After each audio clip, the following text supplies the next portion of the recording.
20 साल का रोमिल वोहरा काला राणा नोनी राणा गैंग से जुड़ा था। लॉरेंस बिश्नोई गैंग से भी लिंक था। पिछले 8 महीनों में 4 हत्याएं कर चुका था, जिसमें सबसे चर्चित थी कुरुक्षेत्र में शराब कारोबारी शांतनु की हत्या। यमुनानगर में तिहरे हत्याकांड का भी वो मास्टरमाइंड था। गैंग वॉर में काला अध्याय लिखने वाला गैंगस्टर रोमिल वोहरा आखिरकार पुलिस की गोलियों का शिकार बना। दिल्ली हरियाणा बॉर्डर पर एसटीएफ और काउंटर इंटेलिजेंस की साझा कार्रवाई में कुख्यात रोमिल मारा गया।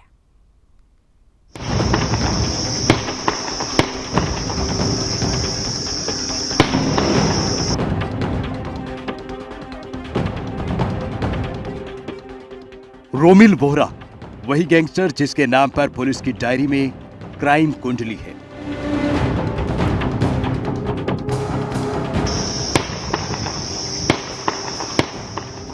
दिल्ली हरियाणा बॉर्डर, वहां गूंजती गोलियों की आवाज। सामने था वो गैंगस्टर जिसे पकड़ने के लिए पुलिस महीनों से कोशिश कर रही थी, रोमिल वोहरा। हरियाणा की एसटीएफ को जैसे ही लोकेशन मिली, हरियाणा और दिल्ली की स्पेशल फोर्सेस ने ज्वाइंट ऑपरेशन शुरू कर दिया।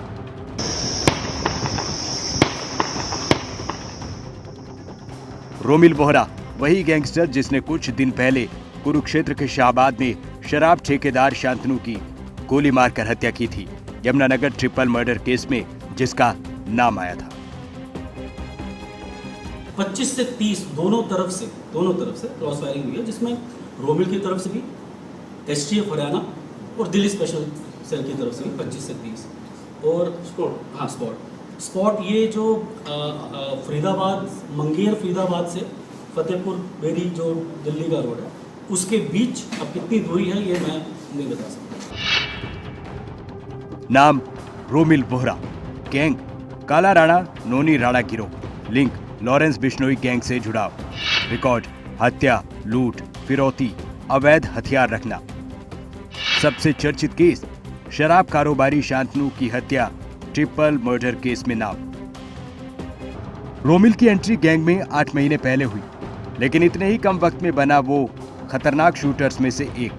फायरिंग में एक्सपर्ट, लोकेशन बदलने में माहिर, हरियाणा, पंजाब, दिल्ली में फैलाता हुआ नेटवर्क। रोमिल दिल्ली हरियाणा बॉर्डर के पास फरीदाबाद लिंक रोड पर मौजूद था। हरियाणा एसटीएफ और दिल्ली की काउंटर इंटेलिजेंस का ऑपरेशन चला। एसटीएफ ने रोमिल को घेरने की कोशिश की, दोनों तरफ से फायरिंग हुई। पुलिस की जवाबी फायरिंग में गैंगस्टर रोमिल मारा गया। रोमिल एक एक्टिव शूटर था, उसके ऊपर 9 मुकदमे थे, जिसमें 7 हरियाणा के, एक मोहाली का और एक दिल्ली का। जो हरियाणा में मुकदमे थे, जिसमें एक ट्रिपल मर्डर था खेड़ी लखा सिंह का, एक कुरुक्षेत्र में शाहबाद में लिकर कंट्रैक्टर शांतनु का मर्डर हुआ, कुछ वारदातें यमुनानगर में L1 पे हुई, ठेके पे हुई, कुछ इमिग्रेशन सेंटर्स पे की, attempt to murder with extortion. और जो ये शांतनु मर्डर केस में जो 376 नंबर मुकदमा है PS शाहबाद का, उसमें डीएसपी अमन जो एसटीएफ में है, इंस्पेक्टर प्रतीक जो माला यूनिट के और इंस्पेक्टर दीपेंद्र जो करनाल यूनिट के हैं, इन्होंने पहले 5 दिन में 5 बंदे पकड़े थे। गैंगस्टर रोमिल वोहरा की क्राइम कुंडली लंबी है। उम्र 20 साल, बीए तक की पढ़ाई, 2 लाख का इनाम था। 8 महीने में 4 मर्डर केस में नाम आया। शाहबाद में शराब कारोबारी की हत्या में आरोपी, यमुनानगर में तिहरे हत्याकांड में नाम आया। अप्रैल में हुए शाहबाद में आइल्ट्स सेंटर पर रिसेप्शनिस्ट के पिता को गोली मारी।